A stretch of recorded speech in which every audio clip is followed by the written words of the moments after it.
इस दुनिया में, इस समाज में, इस सोसाइटी में ऐसे ऐसे लोग, ऐसे ऐसे दरिंदे मौजूद हैं कि जिनका पहचानना हमारे लिए बेहद ज़रूरी है। दोस्तों, ऐसे ऐसे लोग हैं कि जिनकी करतूतें सुनने के बाद आपको यकीन नहीं होगा, आप हैरान रह जाएंगे। जिनकी करतूतें सुनने के बाद आप कहेंगे कि ये इंसान नहीं, बल्कि ये जंगली जानवर है। दोस्तों, आज की जो सच्ची घटना है, इसे सुनने के बाद आपको ऐसा लगेगा कि ये एक झूठी कहानी है, लेकिन दरअसल ये एक सच्ची कहानी है। अगर आपका दिल छोटा है तो इस कहानी को ना सुने, क्योंकि महज 5 साल की बच्ची के साथ उसका दादा गलत काम करता है। उसे बिस्किट खिलाता है और कहानी सुनाते जाता है।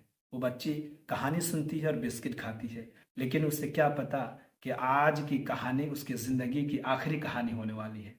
दरअसल वो दादा उसे बिस्किट खिलाता है और उसके कपड़े को उतारते जाता है। आज की जो सच्ची घटना है, दरअसल उत्तर प्रदेश में एक ज़िला लगता है जिसका नाम बांद्र है।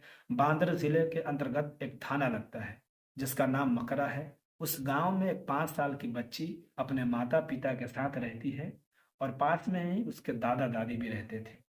वो अपने दादा दादी के घर खेलने के लिए जाया करती थी। एक दिन वो अपने दादा के घर गई थी खेलने के लिए। शाम के टाइम दादा के घर से बाहर निकलती है 4 बजे के आसपास।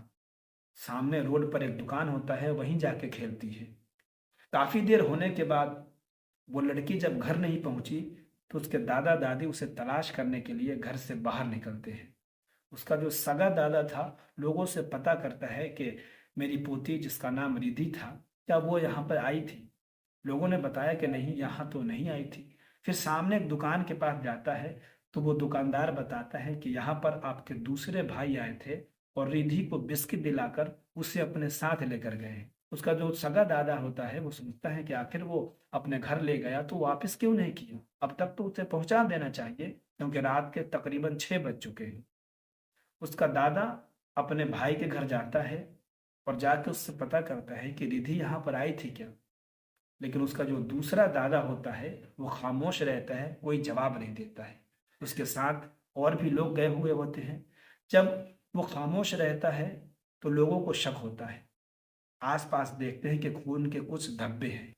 खून के धब्बे के पीछा करते हुए लोग जाते हैं तो पता चलता है कि कूड़ेदान है, और कूड़ेदान के नीचे उस 5 साल की बच्ची जिसका नाम रिधि होता है उसकी लाश पड़ी हुई है। उसी वक्त लोगों ने उसके दादा को पकड़ लिया। जो उसका दूसरा दादा होता है, लोगों ने उसे पकड़ के उसे मारना पीटना शुरू कर दिया और फिर पूछा कि आखिर तूने ऐसा क्यों किया और तूने कैसे किया। वो कहने लगा कि मैं इसे बिस्किट दिलाया था और बिस्किट दिलाने के बाद इसे अपने साथ ले आया और उसे बिस्किट खिलाता रहा और कहानी सुनाता रहा। और फिर धीरे धीरे करके उसके कपड़े को हटा देता है और हटाने के बाद उसके साथ रेप करता है। और जब उसके प्राइवेट पार्ट से खून निकलने लगते हैं तो वो बताता है कि मैं काफ़ी परेशान हो गया था। फिर मेरे पास जो गमछा था उसके गले में लपेट के उसे मैंने मार दिया। दोस्तों, इसके बाद स्थानीय थाना को सूचना दी जाती है और पुलिस वाले आते हैं, उसे गिरफ्तार करके ले जाते हैं। और फिर 1 साल के बाद 2023 में स्थानीय कोर्ट ने फैसला सुनाया कि इस मुजरिम को सजाए मौत होनी चाहिए।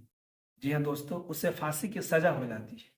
लेकिन उससे पहले कोर्ट का ये फैसला होता है कि फांसी देने से पहले इसके ऊपर 2,500 का जुर्माना लगाया जाता है और उसमें से आधे रकम उसके माता पिता को दिया जाए।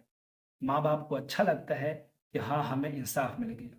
दोस्तों, इस कहानी से हमें ये सीखना चाहिए कि आज के ज़माने में चलते फिरते लोग किसी को मुंह बोला भाई बना लेते हैं, किसी को दादा, किसी को कुछ भी बना लेते हैं।